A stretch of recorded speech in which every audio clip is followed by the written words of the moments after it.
Welcome to the Property Funder podcast. I'm here today with Ray.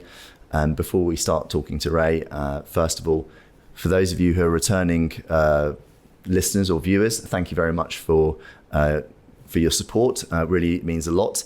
If I could have one thing that I ask you to do is give us a 5-star review wherever you consume your podcast, whether that's Google, YouTube, Apple Music or Spotify. That really appreciate that, because it means that we can speak to more inspiring and interesting people like Ray, and we can certainly get more people consuming the content as well, and have these inspiring and uplifting messages from these accomplished entrepreneurs that we speak to go to more people.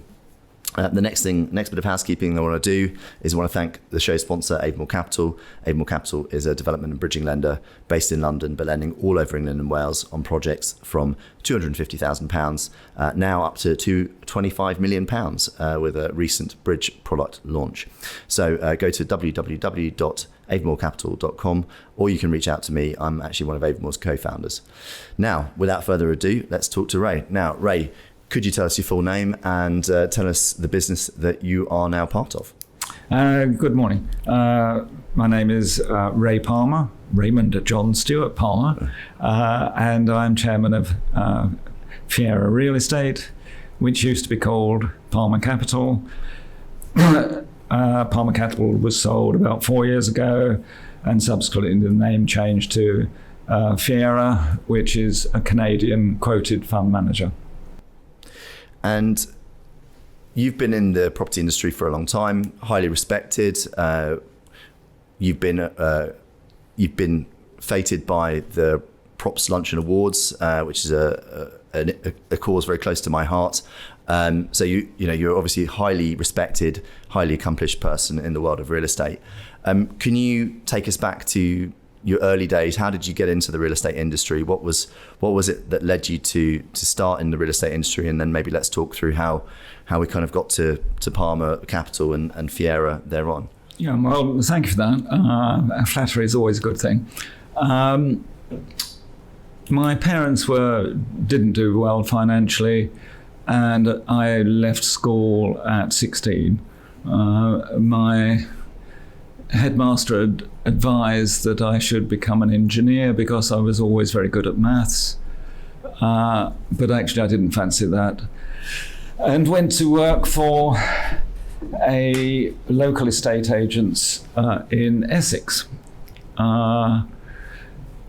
At 16, unfortunately, the principal sales negotiator, some 12 months later, had a car accident, and I became the principal negotiator. So his ill fortune was my good fortune, if you like. And it turned out that I was quite good at selling things. However, by the time I was just past my 18th birthday, I discovered that I was actually earning more than the office manager because I was on commission. And I thought, hang on, there's no real future here if that's all it is. I'd done a bit of research and discovered that commercial estate agents were the top of the tree. So my selection process was a little crude. In those days, because I'm very old, they still had Mayfair telephone numbers. So I approached everyone with a Mayfair telephone number, and eventually got a job with what was called Edward Erdman, which was one of the big practices of those days. I stayed there 10 months.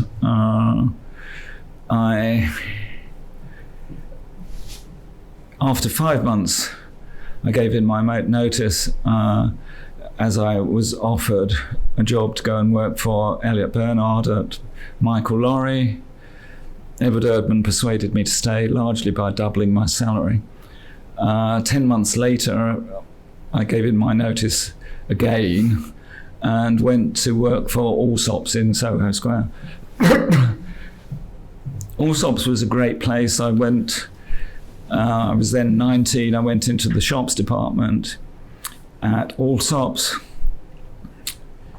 Interestingly, after few months, I sent a memo to the senior partner of Allsops explaining how the department was run terribly.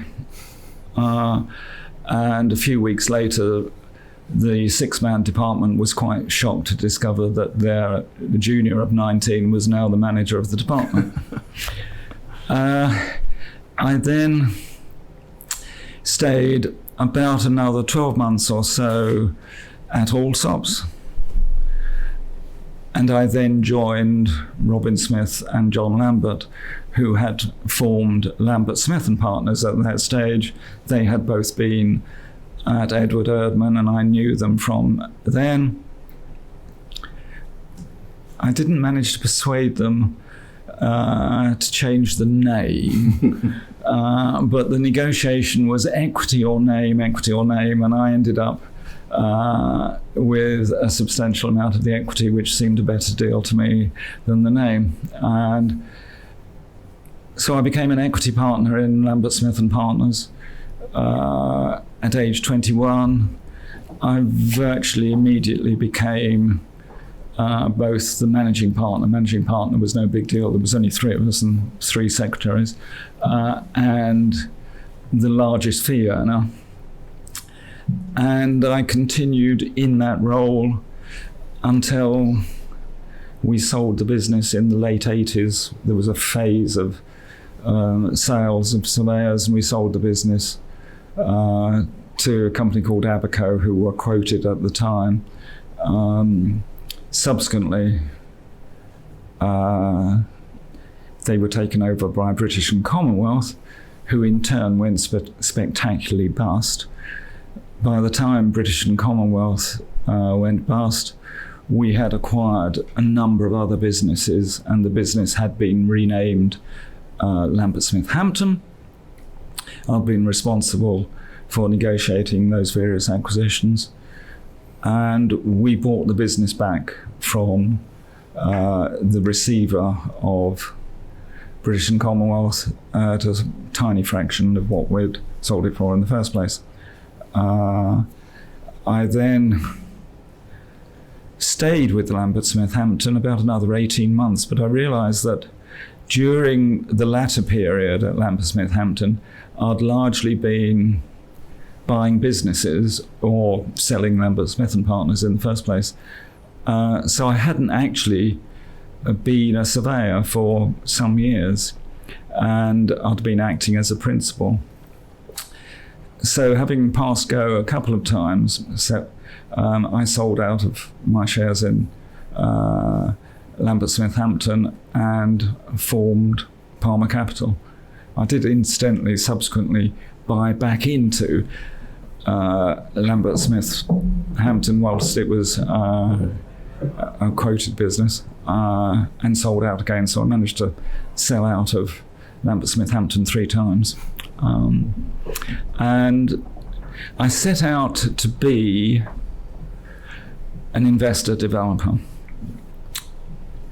What I actually discovered, I'd made a few million, but not a huge amount of money in property terms. But having made a little bit of money, I was a bit too cautious as a buyer of deals of whatever form. And I was coming second, third or fourth when I was bidding for something, which is no good at all. You either win it or you don't. Because I'd made a little bit of money, I was hanging on to it a bit too tightly. I did 1 or 2 deals, including one very good one in Leeds, but actually I wasn't doing enough deals to keep myself busy. At that stage, there was an advertisement in the Estates Gazette as to where properties used to be sold for some people looking for financial backing. That was the people that formed Renbridge. And what they wanted was financial backing and a grey-haired thinker. I had far less grey hairs then than I do now. And I was 45, so my definition of grey-haired thinking has changed a bit since. But they wanted financial backing and grey-head thinking. So I became a very active non-executive chairman, and I owned a third, and the other two guys in Renbridge owned a third each. And that formula worked really well. And Renbridge made a profit in its first year. We're still invested in Renbridge. It's still one of our best businesses, and it's made a profit every year since. And I thought, hang on, this is quite a good formula, because the two guys running Renbridge were really enthusiastic in their early 30s. So they were encouraging me to be much more bullish than I would otherwise have been. Conversely, I was asking all the what-if questions. What happens if this goes wrong? Da-dum, da-dum, da-dum. And the combination caused them to be a little bit more cautious, caused us to de-risk deals appropriately, and caused me to be a little bit more bullish. And that became the template for every property company that Palmer Capital backed since. So, it was Renbridge, and then gradually we followed with further investments, always taking the same shareholding, so we didn't have a conflict, preferring a deal because we had more shares in one rather than the other. And then about 10 years later, our venture capital business was going very well, and we had been doing deal after deal after deal with the same institutions in terms of funding those deals. But every transaction was a one-off negotiation. And in 2004, we launched the Palmer Capital Development Fund, which was the first fund that Palmer Capital launched. It was the first ever discretionary development management fund, and many of our investors are still invested in the Palmer Capital Development Fund series of funds. So what we found was that on the one hand, we had a portfolio of property companies. So we had property companies finding deals, wanting money. And on the other hand, we had institutional investors wanting enhanced returns. The two went brilliantly together. And so you had this nice combination, a really nice combination of venture capital and I suppose a fund management business effectively that went alongside each other. How did that then play through the noughties and then into the teens as well? Well, immodestly, it played very well. In the problems that we had in the various crashes through those periods, we actually never as a business lost money. Sometimes we didn't make as much as we had been in previous years, but we never lost money because we still had the focus that I started with of being a little bit cautious about wanting to de-risk, and that continues to this day. I was last week looking around a development that we've just finished at Anstey, which is near Coventry, which is a scheme of approximately 900,000 square feet industrial, which we forward sold with vacant possession. And that element of de-risking has continued through our funds. Development is all about buying a site, letting it and selling the resultant investment, but not necessarily in that order, as the saying goes. It's interesting you talk about development in that way. As someone who kind of wears both the lender and the developer and the investor hats, so maybe three hats if you really want to go down that road, did you ever consider that instead of selling developments, actually holding on to them and retaining the income and sitting on the income stream, or was that never really a logical way of running the business or business models? It is a logical way of running the business, and as it happens, we are contemplating that at the moment.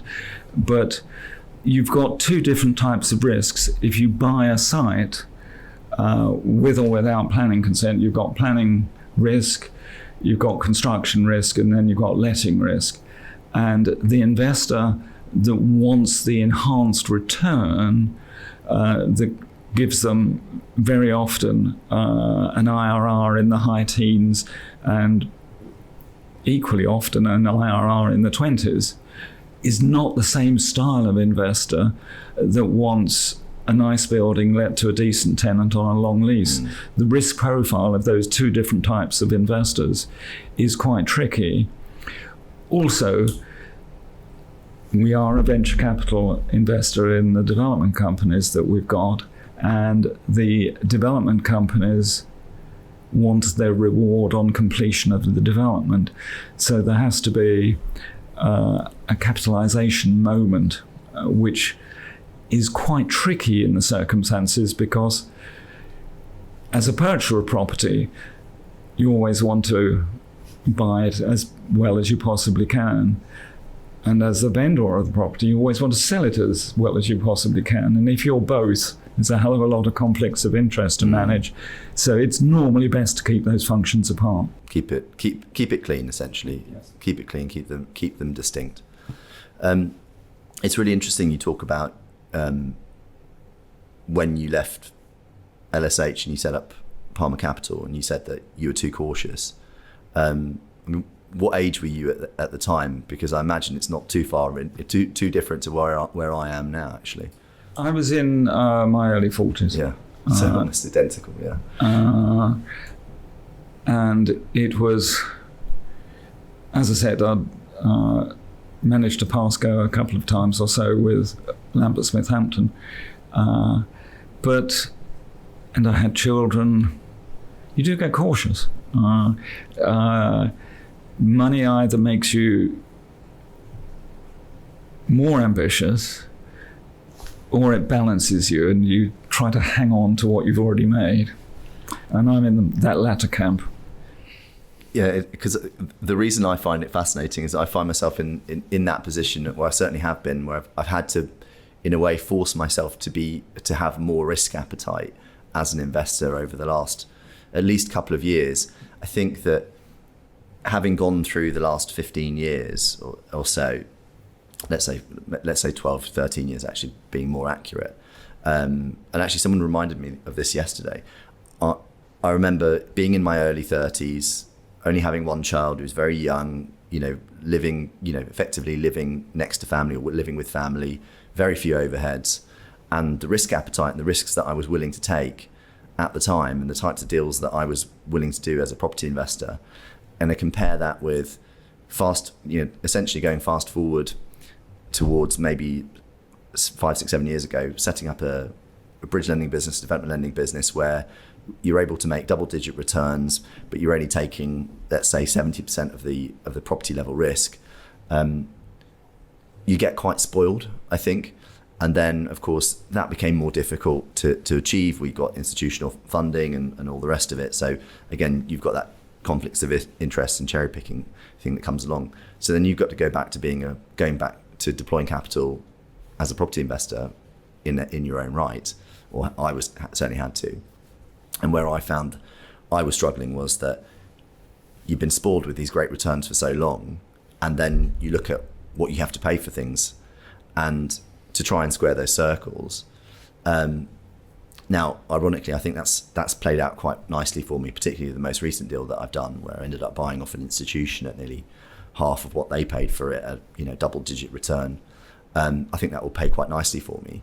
But then again, the reason I asked the question about, I suppose, trading versus holding is that I bought something very similar about 10 years ago for our family. And I traded it on maybe 18 months later, because it was an office park. It was before PD rights became permanent, and then PD rights became permanent, and then effectively I was able to lock in a 20 or 30% uplift in the value of the property without really doing anything to it.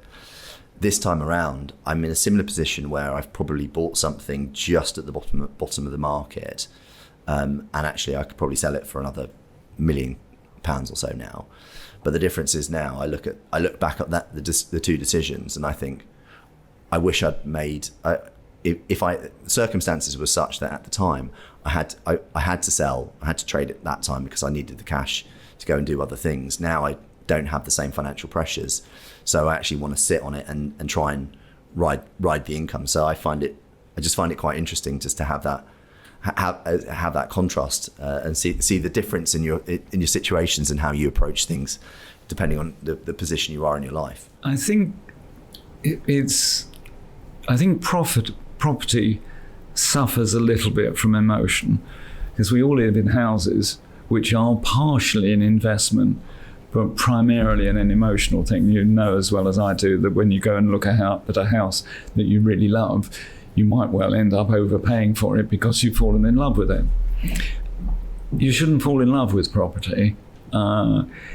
If you look at the investment portfolio of any equities fund manager, they will buy and sell shares every 5 minutes because they take a view on the particular share, it's going up, down, or they want to sell it.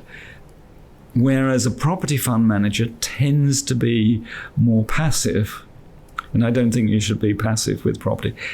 Almost every property has cycles, and we're going through cycles at the present moment. Industrial has had a huge upward tick. It's fallen off a bit. It's leveling out. It's probably going to go back up again at the present moment. It's a good time to buy industrial at the present moment. But property does have cycles, and you've got to try and maximise your returns from those cycles. A passive investor in property, in housing, you've probably done very well. But in most forms of commercial property, when I started, bowling alleys were quite popular. A couple of decades later, multiplex cinemas were everybody's cup of tea. These cycles change. David Lloyd tennis centres, everybody was making a lot of money out of. These cycles do change, and you have to ride them, but not get too emotional about owning the property long term. No, I think that's absolutely right. Where do you stand on pensions investing in these sort of passive UK property funds? Because speaking from my own personal experience, I've bought, I'd say the majority of commercial assets we've bought over the last decade and a half as a family, we've bought from UK institutions, UK pension funds, and invariably we've been paying close to half of what that institution had paid for that asset when we bought it off them. Would you say that those specific types of, say, closed-ended funds are good places for investors to be putting their money, or actually should they really be putting them with more active managers like Fiera or what was then Palmer? I think absolutely. The answer you're obviously going to get from me is put it with a more active manager. The passive pension fund managers have not done well, and again, they hang on too long. The more active managers do much better, and the skilled managers like CBRE, LaSalle, the larger ones today are not of that nature. They've all learnt to be much more active managers of their portfolios, both direct and indirect. The small pension funds that used to exist many years ago were, in some cases, ridiculous. I can remember as when I was at Lambert Smith & Partners, we used to have one particular client, I won't say who, but it was a cooperative society. And I can remember talking to their pension fund. And I said, what is your spread of property investments? And they said, well, most of our pension fund is actually invested in property, and we don't have many other investments. And I said, well, what is your spread of tenants? and most of their fund, in fact virtually all of it, was invested in themselves and in their own region. So it was virtually all shops in a single region with a single covenant risk, and that was a pension fund. Those sorts of funds no longer exist. That was many decades ago, but it illustrates why small pension funds, even if you're £1 billion or £2 billion pension fund with, say, 5 or 10% in property, that's 100 million. That doesn't really get you an adequate spread these days. It's much better to be in some form of fund where you've got an active manager. Or a number of funds. In reality, you wouldn't want to put it all in one fund. In fact, our most recent purchase, that was off a very well-known manager asset manager across a multitude of assets. And my father-in-law, who's a dentist by training, he said by profession, he said to me, "Why are we able to pick this up so cheaply?" And I said, "Why are they selling it now?" And I said, "Well, one of the issues, and you can tell me whether you agree with this, but I think one of the issues that you have with these big multi-asset managers who also do property is that they might have 100, let's say they have 100 billion of assets under management, of which they have an allocation of, let's say, 10% to property. They've then decided that they want to reduce their allocation to 5% of property. And the property they want to hold is not offices, but they want to own, beds and sheds, let's say. They're not thinking about exacting the best price. They're just looking. They've been told by the CIO that they need to reallocate and liquidate at the best price that they can get in the market at that time, and that doesn't lead to good outcomes for the investors ultimately. It may not even be reallocation. It may simply be that they have a percentage allocation to property and the equities have had a good run, such that the properties themselves have become too large a percentage in the fund. And therefore, although properties are doing well, they're forced to sell. So it's even worse than that. When you're looking at a new developer partner, or when you were looking, at least when in the Palmer Capital days, and I imagine you're and still very much still. When you're looking at a new developer partner, what are you looking for? What are the criteria that makes a new development sponsor attractive to you? Well, we've got a number of criteria. The first one is that we want to invest in people that are at the beginning of their prime. So this essentially means backing people that are ideally in their early 30s, because the prime, really energetic activity of anyone is from, say, 30 to 55. That's the window of when they're at their best. And we want to get them at the beginning of that. So hopefully they've been a successful surveyor or a successful surveyor within a property company or institution, and they've decided they're brave enough to go by themselves. Now, interestingly, we get a lot of people that present a business plan to us and say, set out the business plan, and then explain that they'd like a couple of $100,000 a year as a basic salary and so on and so forth. But they'd also like the 2/3 of the shareholding that we standardly offer. Going back to the Rembridge example, we like to keep our shareholding consistent. And the simple answer to that question, this isn't starting up by yourself, this is swapping employer. So anyone that's brave enough to start up by themselves when they're at, say, age 32, when they probably just got married or just had children or perhaps both,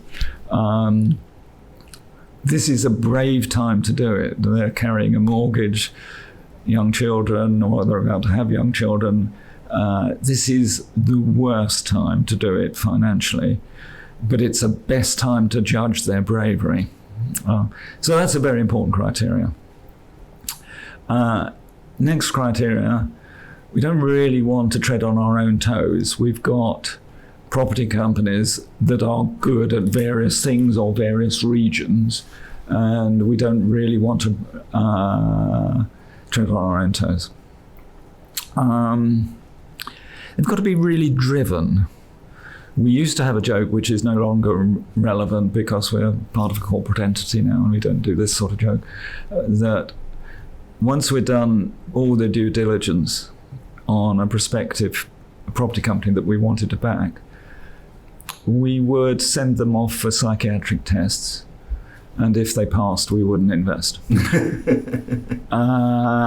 The reason for that is that our very best property company investments, the people are so driven that, some other parts of their brain are not, really, really good people, are very driven people, and that's worked well for us. I have to say, all our current investments are nice, normal people.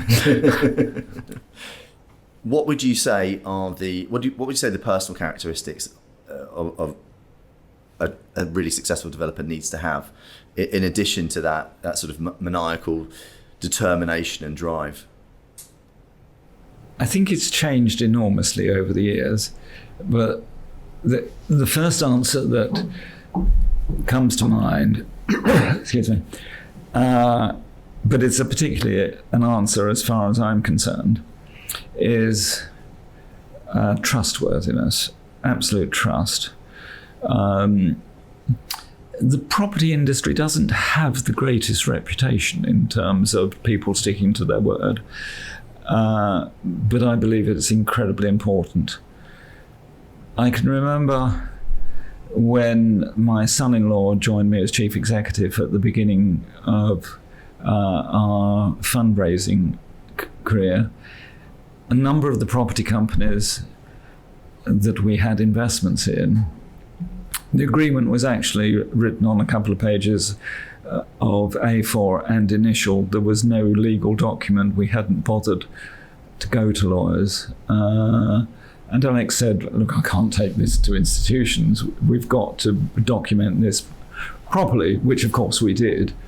But the essence of my answer is that there was a very high level of trust between the people we were backing and ourselves. So trust, I would say, is really, really important. Secondly, flexibility of mind. We talked earlier on about how the property industry changes. It does change, and you have to be flexible and move with the market. Going back to the trust point, in order for one to buy deals, the market as such, which is largely dominated by agents, has to believe that if they're going to bring you a deal, you're going to be a trustworthy person to deal with, and that they can recommend you to the vendor and so on. But in order to have the opportunity of demonstrating your trustworthiness, you have to be a nice and sociable person in the first place. Somebody that is too quiet and not very social isn't going to get deals offered to them because they won't be liked by the agents or they won't know the agents. So you have to be a combination of a nice person and a trustworthy person. That's very important. So good people only, essentially, in a nutshell. Good people, yes. Yeah. We used to have a strap line on the bottom of the Palmer Capital paper, I beg your pardon, which read, investing in people, investing in property. In other words, the people came first. It was awful if you got somebody coming to you with a really tempting good deal who didn't really like the people, because you might get tempted buy the deal because it was so good. Fortunately, we never did. But we did back people that didn't do a deal for 18 months sometimes. If you get the people right, then the business will follow. And with documentation, if you have a good relationship with your partners in a business and something goes wrong, you can sort it out. If you have a bad relationship with people, it becomes a nightmare. Yeah, I think that's a great bit of advice in the sense that you're going to have to, someone who's with Zaher, my co-founder at Avonmore, we backed a development business called Chartfield, which is still ongoing. And I think the key thing there is that I've known Richard, who runs Chartfield. I've known him for a long time before. He's a nice guy. He's a good guy. He's a good operator. You have to be someone that you're going to have a long-term relationship with them. Chartfield's over 5 years old now. You have to have a good long-term relationship with these people because they're people that you're going to be spending a lot of time with, and you're going to have a relationship with them for a long time. And it makes a lot of sense that you don't want to have to spend time a long time, and we're only on this planet for a finite period of time after all. It's our most precious resource when we really think about it. It's our time. Why would you choose to spend spend your time with people that you won't enjoy dealing with? Exactly. And as you say, you may have things in contracts, but contracts are they're only good up to some point. If you need to look at the contract, you're in trouble a lot of the time. Well, we're currently in the process of having to enforce on an option agreement with Chartfield, and the problem is that if we have to enforce on that contract and we have to go to court, we'll probably end up in a worse position than had the contract been seen through appropriately, and also we're going to have to deal with the hassle of going through litigation to get there. So the solution is actually having to deal with the individuals on the other side of the table, trying to accommodate what they want to happen, and you probably end up with a better outcome. And that's the thing that I think sometimes people can get too much comfort from contracts, but actually, kind of what you're alluding to is actually being able to pick up the phone and have a sensible conversation with someone is far more important. I mean, it's super important, and to live with them and know them well enough to be able to read between the lines of what they're saying. I know which of our developers will describe a board inquiry as a pre-let and which of them will be more cautious. But it's important to be able to understand and read between the lines of what they're saying and trust what they're saying as well. Mm. Because you like to have such close relationships with the developers that you work with, does that then put a natural ceiling on the number of developers you can work with in terms of backing? No, I don't think it does. But there is a natural ceiling in terms of geography and sector. We've currently got 9 developers that we back. I think probably the ceiling is about maybe 12 at absolute maximum. But so we would very much like to have 1 or 2 more developers at the present moment, but no more than 1 or 2. And we have had developers in the past where they've done really well and they've decided to retire, and so occasionally one is going to lose one, either because somebody does well and wants to retire, or because there's a corporate sale. So unless you add occasionally to the portfolio, it will inevitably decline. And that makes sense. So that's what I was going to ask. One of the things I wanted to ask was, are there opportunities for exit for the developers that you back? And presumably that will be the case. We don't impose exits. We want to support the ambitions of the development companies that we back. Therefore, if they want to sell, to somebody else, we will support that. If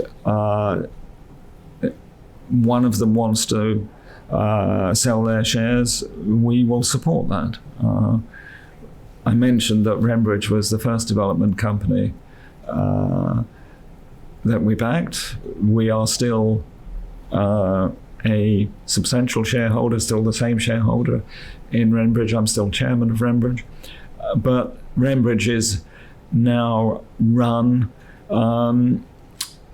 by three people that are very much younger than the original founders. The two original founders, one left some years ago and was bought out. One has recently retired. It's a natural process, and it's important in a successful company to have a succession policy so that we can keep the 30 to 55-year-olds producing the business. And we've been lucky enough to do that with Rembridge and one or two other companies where a succession policy is now in effect. And in terms of the companies, the types of companies you're looking for at the moment, what would you say the sector and or region that you're most interested to add to the Fiera/Palmer stable? Well, it's much easier to give you an answer regionally. And we are particularly interested in backing a Manchester-based company. That is the only major region where we don't have a significant corporate investment. So Manchester is number one regional answer. As to sector, we have an investment in packaged living, which is build to rent and all forms of residential. There will be other sectors where we're going to go for a specialist, but I wouldn't be able to identify a particular one at the present moment. We've got pretty good coverage in beds and sheds, which is where a lot of the market is at the time being. We shall see. One of the areas I started to wake up to is things like energy assets, energy infrastructure. Is that something that you've considered as well, or is that a bit too niche and a bit too tricky to make work? Many years ago, we, through an indirect investment, we effectively were involved with about 11% of the UK's solar panels. Today, we're not involved in the energy sector, although we're quite actively looking at it.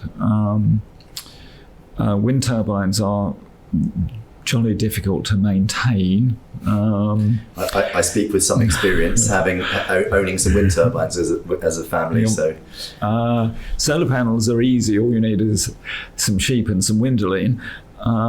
But there are other forms of energy that I think are going to be quite important, and things like battery technology and waste to energy. We're not currently involved in any of them, but we have some very active discussions in one of those sectors. I won't say which one at the moment, but we have some very active discussions in one of those sectors. Well, it's they can be a bit niche, though. They can be a bit niche. It is very niche, and as I'm discovering, particularly in the battery sector, the model's different to the model's a bit different to let's say residential house building, which obviously are something I know a little bit more about. So as you start to learn these things, and one could argue whether it's pure property or not. In many instances, a lot of the investment is not really pure property. I think particularly with the battery side of things, if you're then going to operate the batteries and you're going to do the charging and the discharging, and I understand that can be quite algorithmic.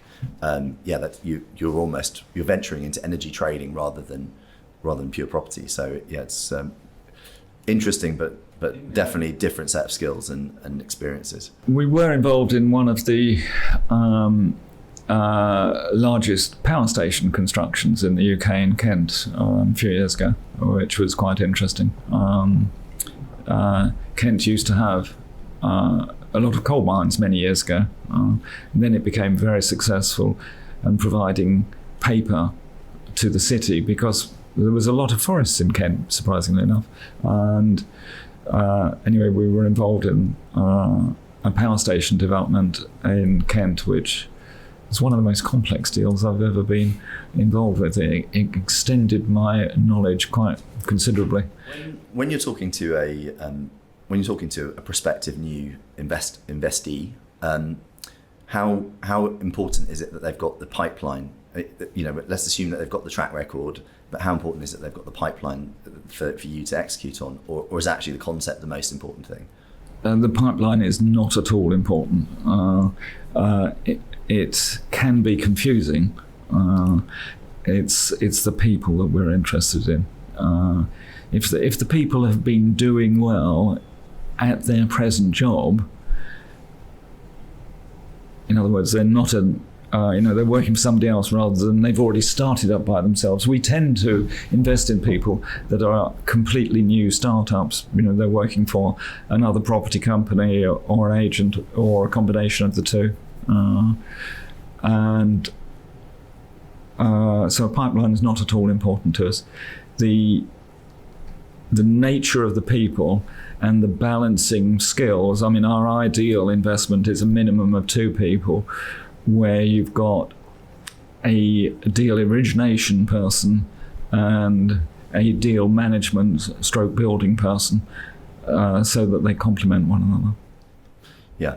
And I would say that makes a lot of sense, because there are different skill sets. Someone who can execute won't have the same personality traits as someone who can go out and find the deals. The detail necessary to build anything is completely different to the skill to find a deal.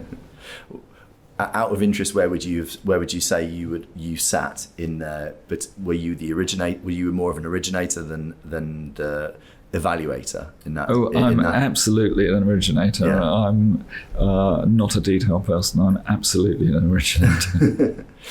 What would you say the number one thing someone coming to you with the deal to present should not do? What should, if someone, what's the biggest mistake you've seen time and again when people have presented deals to you or presented opportunities to you? It's the same mistake in numerous different forms, either under-researched or over-bullish. The combination, that's actually 2, but the combination of those 2 is dreadful. Could I summarise that as lack of credibility? I'm not sure you could, actually. Okay. Because somebody that hasn't... You could have a credible person who's a really good deal doer and has a gut feel that the deal is going to work, but hasn't adequately researched it. Some of our best deal doers are not so hot on the research. Right. But that's where the balance of people, the input that Palmer Capital provided, the input that Fiera now provides. I said right at the beginning of this interview that I asked the what happens if this goes wrong, what happens if this goes wrong type questions. We are a very, very active part of the deal-making process, and no one person is, or no 2 people are ever perfect in the way they present things. So under-researching or being over-bullish, those could be considered good traits sometimes. Well, like you said that you found yourself way back when in a position where you were too cautious in your own right, and you do sometimes need that yin and yang to balance these things out. Otherwise, if you're too cautious, you'll never do any deals, and if you're too bullish, you'll do all the deals and you'll go past. When you're looking at investees, presumably if you're looking at them as a startup, they're not in a position to put skin in the game in terms of very much of their own capital. They're obviously putting their own sweat in. Overall, though, how important do you think co-investment by a developer with a third-party source of equity is, and is there a point at which it becomes impractical to expect it from a developer? As a general rule, all of the property companies that we've backed have not had the ability to put any cash into deals. Normally, they've been a complete startup, and as I've said, normally they're in the prime of their life, in this gap, their early 30s, hopefully, with all the accoutrements of wife, girlfriend, children, houses, mortgage. They're not able to put money in. If they've done a few successful deals and then they don't want to put money into a deal, one would question it severely. But for the first few deals, we don't expect them to put money in at all. No. Do you think there is a lack of alternative options to the likes of Fiera, as you are now, for developers who are looking to get started and start up? Effectively, is there a lack of backing for those sort of young and hungry wannabe developers?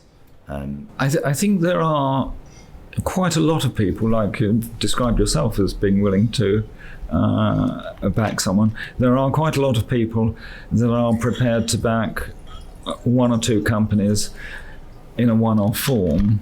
I don't think there are many, if any, that make it one of the principal strands of their business to back development companies. The formula that we've got of institutional funds on the one hand and venture capital backing of property companies on the other hand, I think is pretty unique. Funnily enough, I think it's actually pretty unique in the world, let alone the UK. We had an approach many years ago from an Australian business that wanted to buy us because they were pursuing that policy, and they'd worked out that we were the only ones in the world doing it in exactly that way. I'm sure there were lots of others that are relatively similar, but the two principal foundations of our business are, in that combination, quite unique. Certainly, one of the things that I've experienced and witnessed over time is developers get to a certain point. They get they get Bob down the golf club to give them £500,000 or £1 million for £1 million for a deal. Then Bob's checkbook is empty, and then their only other option is to go to the private equity fund who won't get out of bed for less than a £10 or £20 million pound check.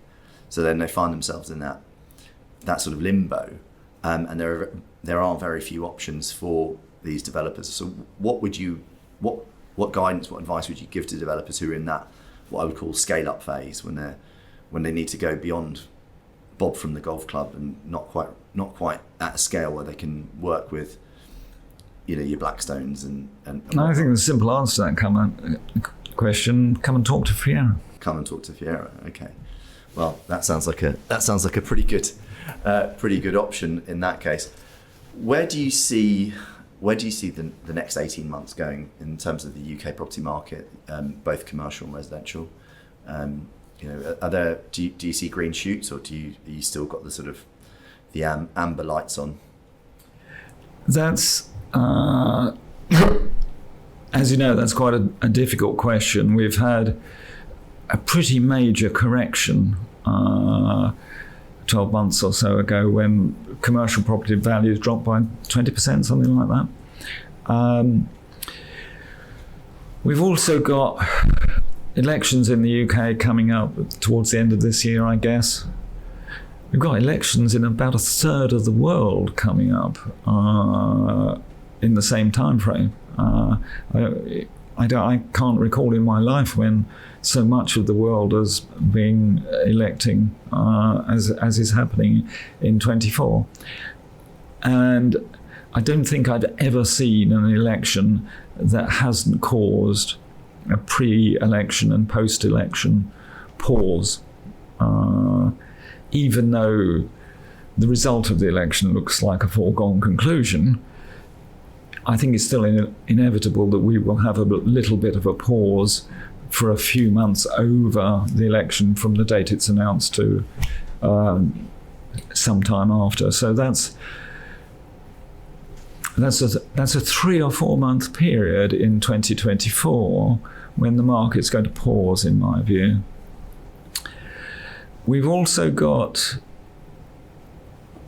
global conditions which are, I'm much older than you, but the global conditions we've got at the moment are as bad as we've seen for a very long time. The Middle East, Ukraine, Russia, it's awful at the moment. And we are taking a view that those conditions are relatively benign. I think we still need to be quite cautious. So there are, I think, good opportunities to buy in the present market. We've bought recently a number of industrial sites where we've paid half what they might have sold for 12 months or so ago. I do think the industrial demand is still there, although it's changing. The demand for very big boxes is no longer anywhere near as good as it was.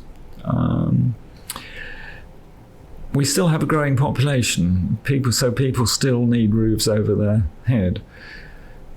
Planning policy, every year that I've been in business, planning has become slower and slower and slower. So that causes the inflation that we've had in housing. So residential is still a good investment, but even those two sectors I think you need to be cautious of. Offices, the UK has gone back to work in offices more than America, for instance. I was in New York a few weeks ago, and the occupancy of offices there is much less than in the UK. Will offices go the way of retail? I don't think so, but offices need to be a very great deal better than they used to be. The refurbished 1970s building doesn't cut it anymore. So yes, there is a market, but you need to be very cautious. Ray, we were just remarking on the start of your career, and that you're one actually of coming up to a dozen people that we had interviewed, very accomplished, very successful, who left school at 16, worked in an estate agency and started out in an estate agency and then have gone on to really successful careers. So we thought that was that was actually quite a really fascinating and interesting trend, that how many people end up following that path and end up doing really well out of it. I think that's probably an age thing. It was relatively normal, whereas today, where the parents themselves are more affluent rather than the poverty of people coming out of World War II, most people go to university. Most people who've got any brain at all go to university. So I think it's possibly an age thing. But I met somebody recently who's decided not to go to university and has started up his own business. He's not in property. And he will either be super successful or go bust. but he has a real entrepreneurial drive such that he didn't want to waste time at university. I don't think that's a bad. I don't think that's a bad idea anyway. I think university is becoming increasingly, especially with the rise of AI and the amount of information available to you, how useful university is. The two best employees I had at Lambert Smith and Partners, when I had many more employees than I've got here, one was Tony Gibbon. You know that name? And one was a guy called Nick Byram, who's less high profile than Tony, but actually much more successful than Tony. Neither of them went to university. Neither of them are chartered surveyors, though they've both been incredibly successful. So just following on from the last question, we were talking about change of government, and as someone who's actively involved in the planning system and probably would have a fuller hairline if I wasn't, do you think the change of government will be good for property more generally, and also from the planning, particularly from the planning perspective, obviously given how active a number of your investees are in the planning system as well? Well, it's two questions. First of all, will it be good for property generally? I think government stability will be good for property generally. We haven't had stability since the trust debacle, and stability will be very good for property generally. The thing that I worry about is too great a Labour majority. With too big a majority, the left wing might come back into play a bit more, and that could be really negative for property. But assuming that we continue to have a Blair-style Labour government, which I think is likely, although perhaps the Labour Party wouldn't appreciate me calling it a Blair-style Labour government, I think that'll be good for property, providing that we have stability and providing that the left wing of the Labour Party don't cause unrest. And that would be in the property world and the business world as a whole. The second question, planning. I wish government would leave planning alone and simplify it. Every time they try and make it better, they end up making it longer and worse and more complicated with another report required for this, that and the other. I mean, the planning system is terrible. Also, the planning system is the narrow point of a funnel. A huge amount of economic activity relies on development, people's new headquarters, warehouses, factories, office buildings, whatever. Yet, planning departments are understaffed by poorly paid people, such that the quality of people that one is dealing with is generally poor. We need much better paid planners with much less regulation. I would echo those sentiments in their entirety. Yes, I mean, especially as being on the wrong end in the last fortnight of a planning refusal, which didn't need to be a refusal, could have been a phone call or a meeting with the planning officer. The planning officer, from what I was told by our advisor, they'd rather not spend any more time on the case and then just kick it on to the planning inspector, not because for no reason other than they just don't want to dedicate any more resource to it because they're so under-resourced.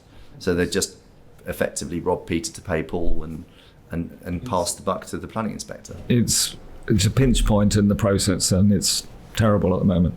It needs hugely simplified.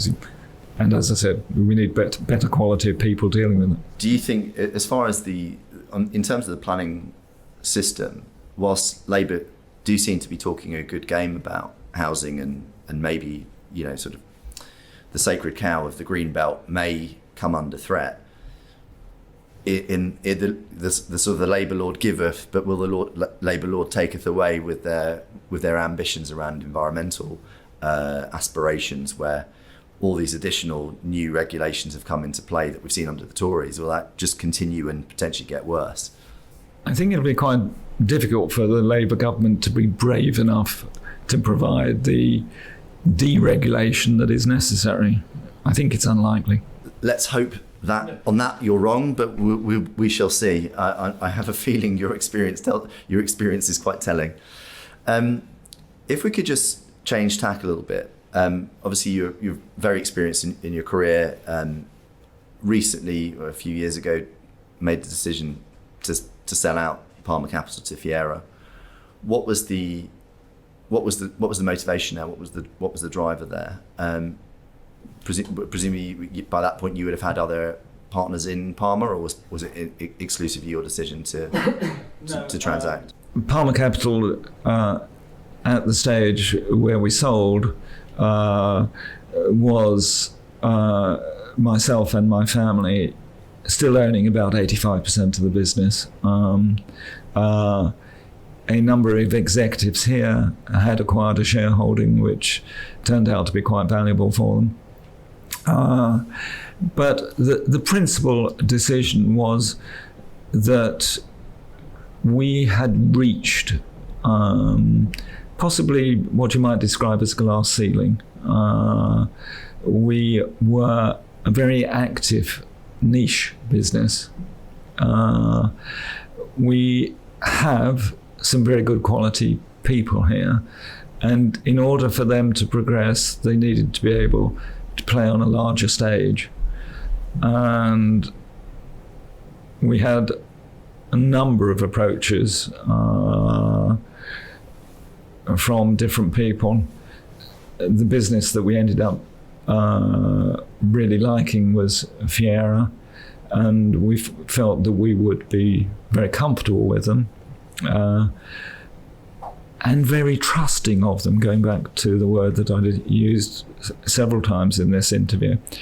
And that has proved to be the case.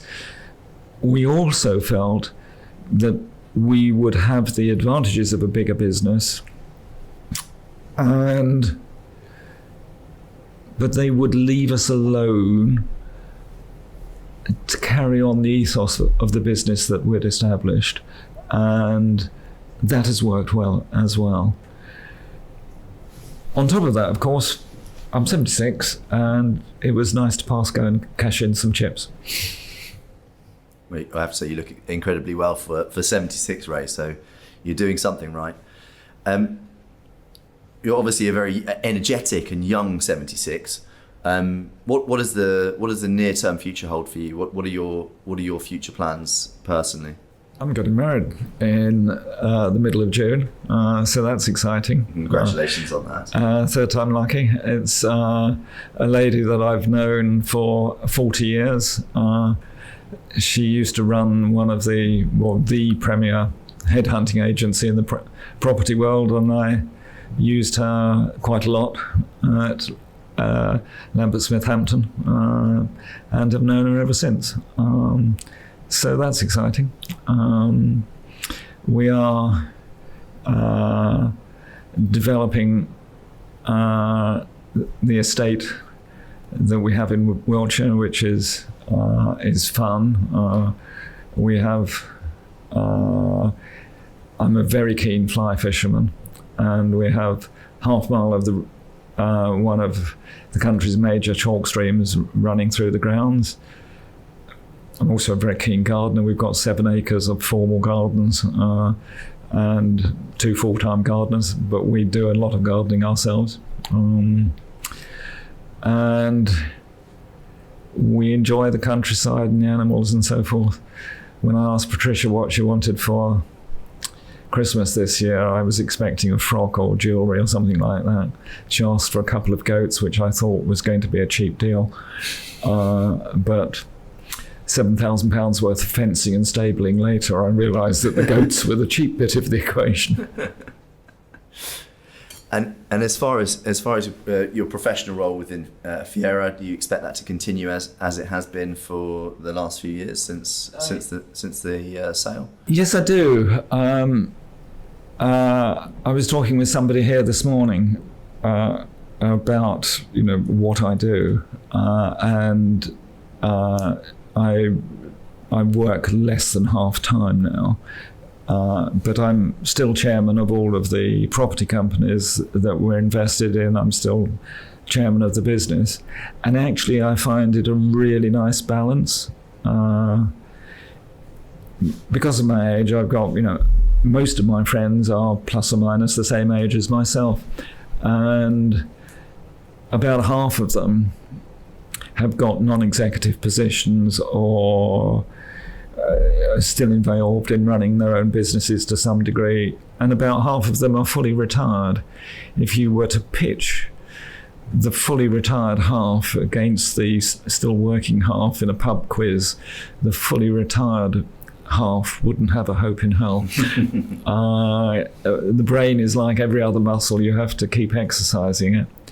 And I still enjoy coming here, but I also enjoy not coming here on the days that I don't. You look at someone like a Warren Buffett as a bit of an idol, then in that sense that you see he's still doing his thing well into his 90s. Would that be on the cards for you as well? I don't envisage stopping at this stage, but there must have come a time when you do stop. Warren Buffett being wonderfully successful, but he does seem to have a rather boring life. Whereas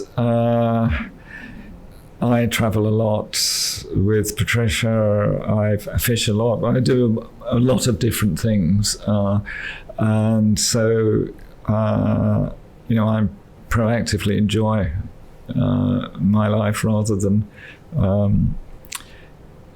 I'm not sure Warren Buffett does so much. Well, I think he still has. I think he was famous for living a very simple life, wasn't he? Or isn't he? It still is. Yeah. Do you think you've obviously talked about having a very nice balance now? Presumably, when you were much younger, it wasn't as much balance in your life, or was that something you actually did actively try and maintain so that you No, I've been. I worked, like most people, far too hard when I was younger, and benefit of hindsight, maybe I would have worked a little bit less.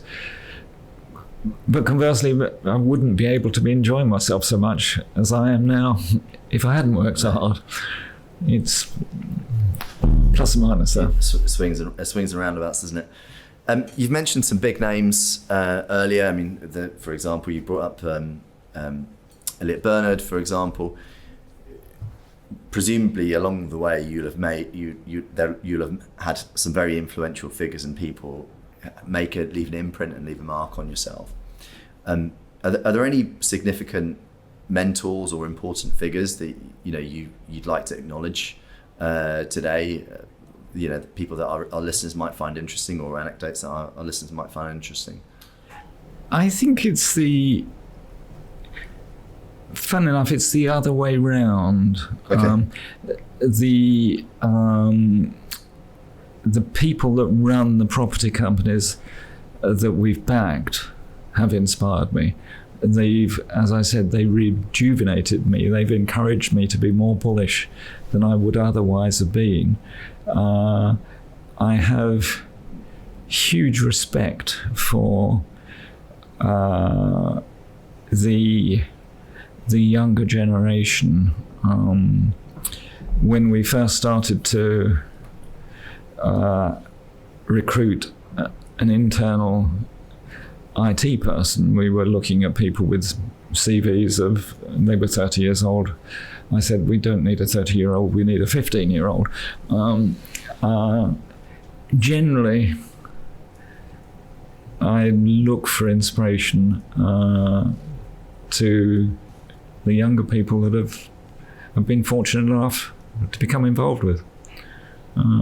They've inspired me.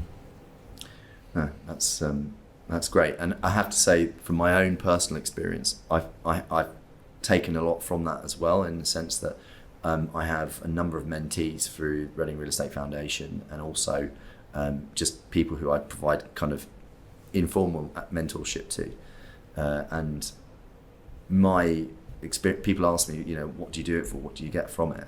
And I'm always happy to do it, because the energy and the drive and the passion that they have, it rubs off on you, and it's very invigorating. So I can really connect with and resonate with what you're saying in that regard. Yeah, no, I think it's very important. It's also very important to encourage and nurture and allow those people to blossom and allow them to take the credit for what is being achieved, rather than wanting always to be in the limelight. And final question from me.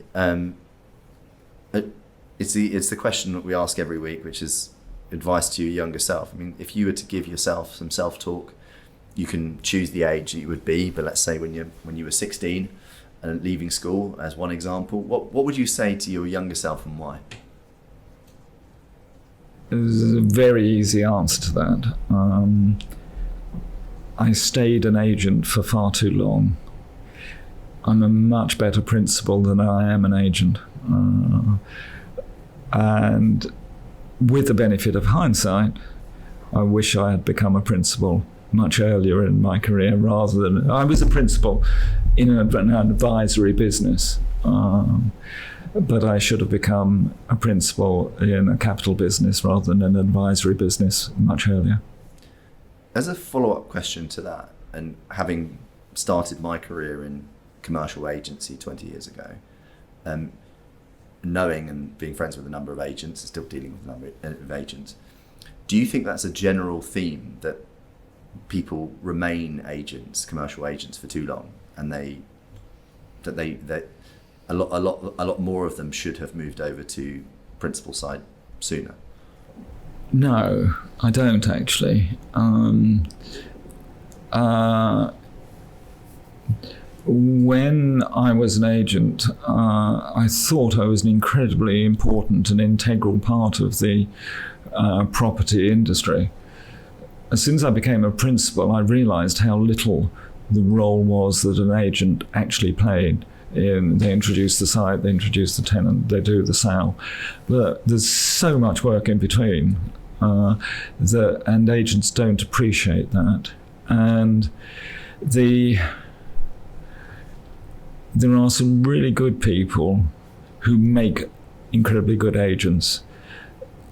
They don't necessarily make incredibly good principals, whether as developers or investors. The right stage to move from being an agent to being a principal, that depends on the person. It could be when you're 23, it could be when you're 53. There's not a one answer fits all to that one. It's great advice, and Ray, thank you so much for your time today. It's been really fascinating, real honour and privilege to spend the time with you. Being respectful of your shall we say less active status on a day-to-day basis, but if someone would like to reach out to you and get in touch, is there a preferred way that someone might be able to get in touch with you? Just ring me or email. I'm one of those people that will always return a telephone call, worst case same day, but normally much quicker than that. Same answer with an email or a text or whatever. I don't approve of people that spend 3 days to answer a phone call. Well, quite. Well, Ray's details will be available via the Fiera website, so we'll spare you from being spammed by everyone on the internet by announcing it here. All that leaves me to say is, Ray Palmer, thank you very much. It's been an absolute pleasure. To our audience, to our viewers and our listeners, thank you again for your support, and look forward to speaking to you again on the next one.